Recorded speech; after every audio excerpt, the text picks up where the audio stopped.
Okay, so good morning, everybody. As the title already indicates, I'm going to give you some highlights of the SOFIA legacy program, feedback. So first of all, what does feedback mean? Feedback was a program that was running on SOFIA, so the Stratospheric Observatory of Far Infrared, which is an airplane. As you see here. Ah, yeah, it works. It was running between 2019 and 22, because SOFIA was unfortunately shut down in 22, a little bit premature. And it was a so-called legacy program, which meant it had a clear scientific focus, which was to study high-mass star-forming regions in the lines of ionized carbon at 158 micron and neutral oxygen at 63 micron. These are lines which are not accessible from the ground, so we have to take an airplane to observe them. We got something like 100 hours of observing time and managed to do at least around 80% of that program done. We tried to cover a large parameter space in density, UV field, geometry, etc. for these high-mass star-forming regions, with a few poster childs like W43, M16, Cygnus X, etc. So feedback was and is, it's still running, a big consortium program. So we have a number of people here. You see them indicated in this overview program. And there are also people from the French community. There is Timea Cengari, Sylvain Monton, Lars Bonne. There is Delphine Rousseil and Annie Savagno from Marseille. And I can already say at this point, everybody is invited to participate in this program. So if you're interested in data from ionized carbon, on understanding stellar feedback effects, in particular the dynamic ones, you're happily invited to participate. Okay, but first I show you what we do to make you more interested. So we have many highlights, but since the time is short, I just focus on a few interesting aspects, which is the dynamic of the gas, the formation of clouds, and what we are currently working on, the so-called C+ deficit in molecular clouds. So first of all, I think the most interesting result from ionized carbon observations was that we detected expanding bubbles in C+. This was actually done before. You probably saw this Nature paper from Cornelia Pabst in Orion, where they discovered for the first time the effect of an expanding H2 region in the line of ionized carbon.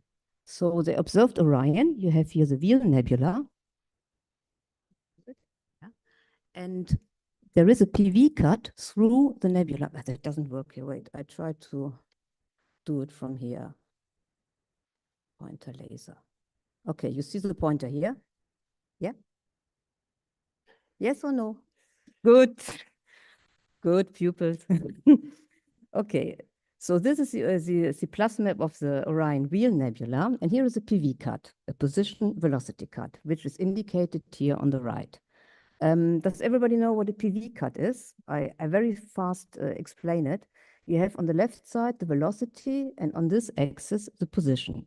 So if you have an expanding bubble, you should see the maximum velocity expanding speed, and you go through the center of the bubble, because this is a component that comes towards you or goes away from you. So in these PV cuts, you should always see this sort of elliptic structure. And what you see here immediately, and this will be important in the forthcoming, you just see the blue shifted part. If you have a balloon expanding, you should see a red shifted and a blue shifted one. But here we just see a blue shifted one, but a fast one. So the velocity is something like 13 kilometers per second, which is significant. And in this study of Orion, they could show that this bubble was driven by the stellar wind of one exciting star. So we followed up on that. So we investigated a number of bubbles and other regions, and we found a large variety in bubbles. So we found multiple bubbles, like in NGC 7538 here. We found bipolar ones, RCW36, And we found bubbles in various stages of evolution. So here you see a PV cut, which is a 3D PV cut. So you have the spatial axes here, X and Y, and in Z, you have the velocity. So don't confirm that with the geometry of the region. Even with the Doppler effect, you could approximate it.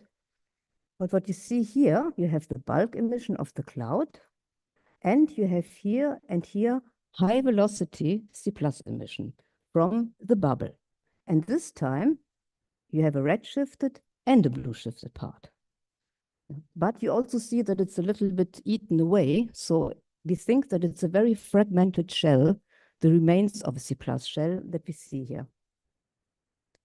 Here's the example of RCW120. Again, you see a nice shell, mostly blue shifted, but which is more intact. So let's have a closer look at RCW120. This is the line integrated C+ map of the region. Actually, this tile here is done in the meantime, so it looks much nicer. Again, a PV cut. And here, as I explained before, the classical feature of an ellipse with a missing or not very well visible red part. And what is amazing here, and which is actually the case for all feedback sources, we don't see these expanding C+ shells in CO or in any other molecular line. You see, that's a PV cut in CO and insert in CO. So what's happening? We have a thin, expanding, warm C+ shell that goes and goes and goes in the cavity of an H2 region, and then it hits a wall. It hits basically a very dense and cool molecular wall, which is the associated cloud around the bubble. And then it stops. So that's interesting, but it poses also some questions, because we all know we see triggered star formation at the edges of bubbles. That was very nice work done by Lise Deravant, by Anissa Vanyu, and the other people from Marseille that could really show that triggered star formation takes place at the edges of these PDR regions. So what's happening here? We don't know yet. We have to find out. Another big question is, what is driving this bubble here? Is it also the stellar wind? Yes, it is. Here you see again an image of the region.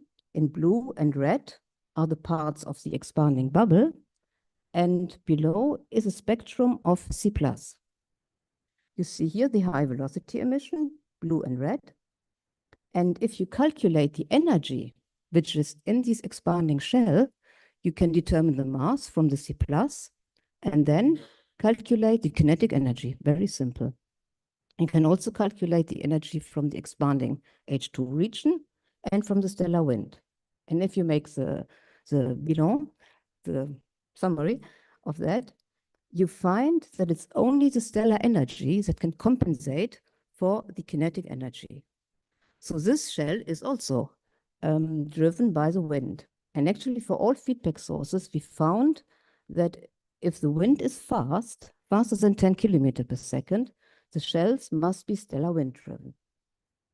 And this poses a problem to people who simulate these regions, who simulate expanding H2 regions, because normally they have very simple ideas. That's the old Weaver or Spitzer model, where you have an evacuated cavity with a free stellar wind, you have a shocked wind, and then you have your ambient gas.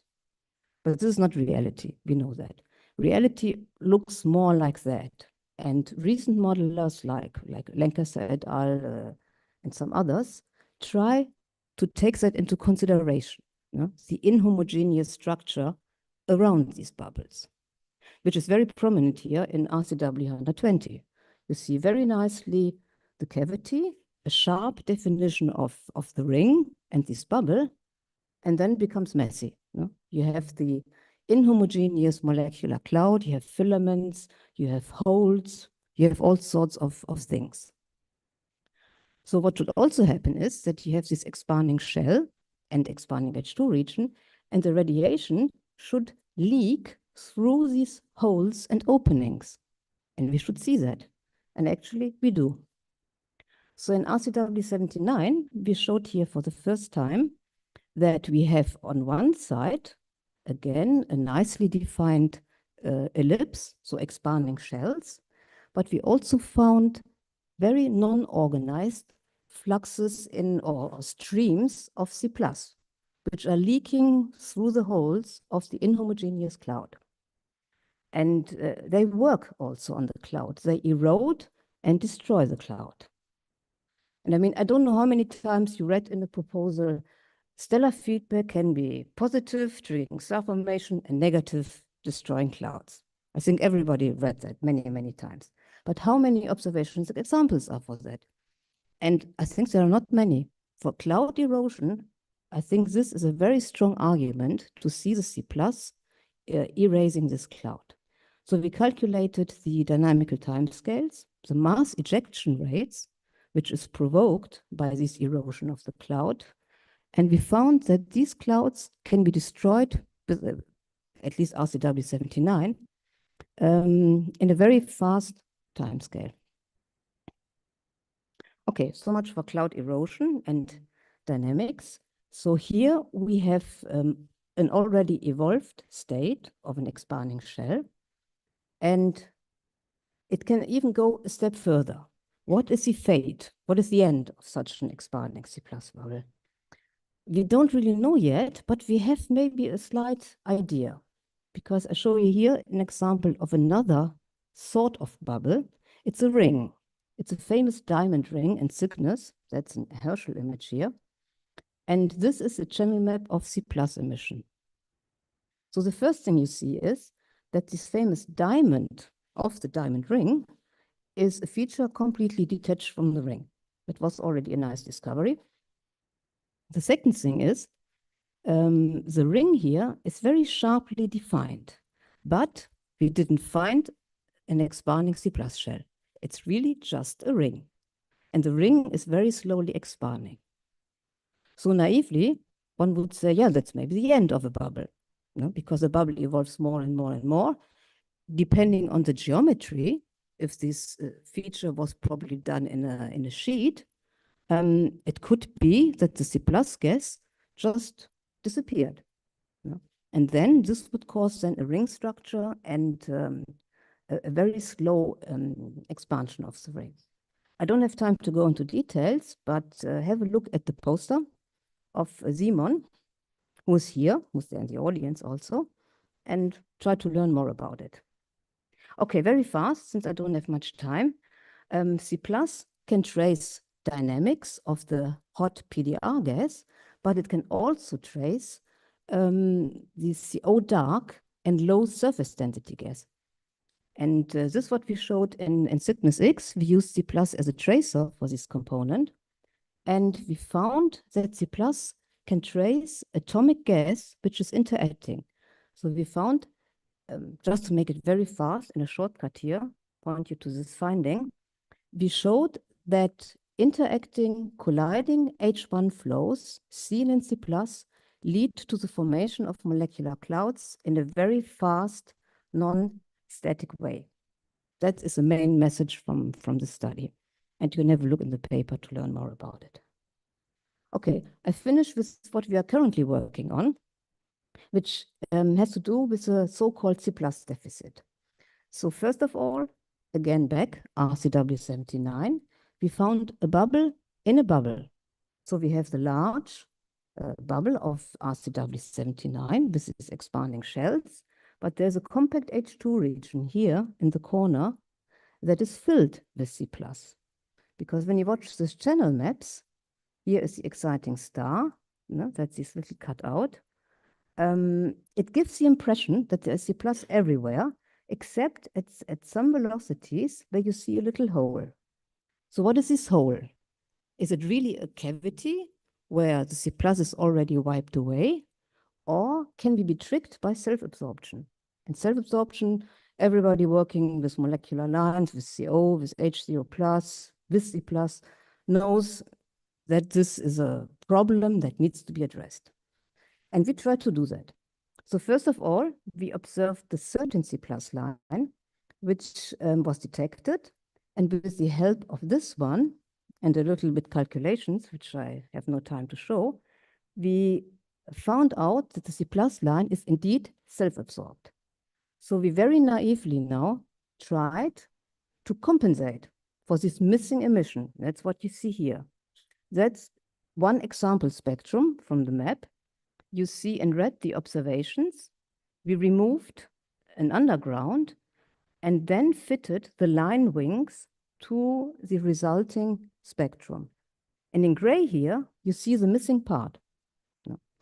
There's a little bit more mathematics behind. It's more sophisticated as it sounds, but at least we have a rough estimation.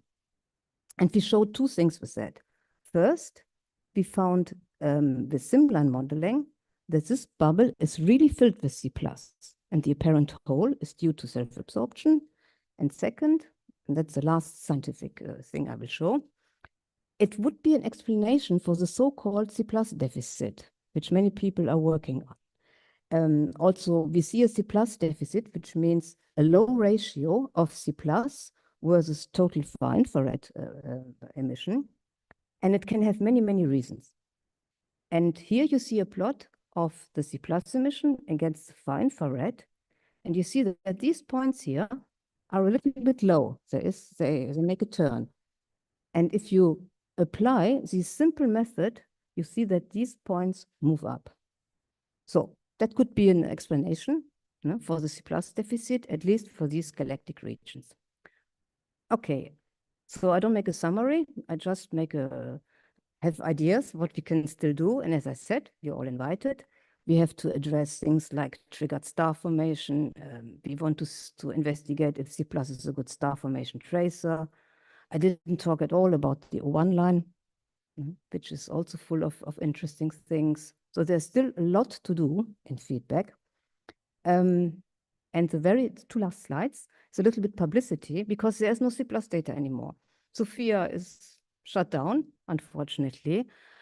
Upcoming instruments like the Gusto balloon are moyennement, as I just learned. So we have to dig the archives. And I want to make some publicity for the SOFIA Data Center, which is done by the University of Cologne, which got a funding for 5 years to provide better data from SOFIA.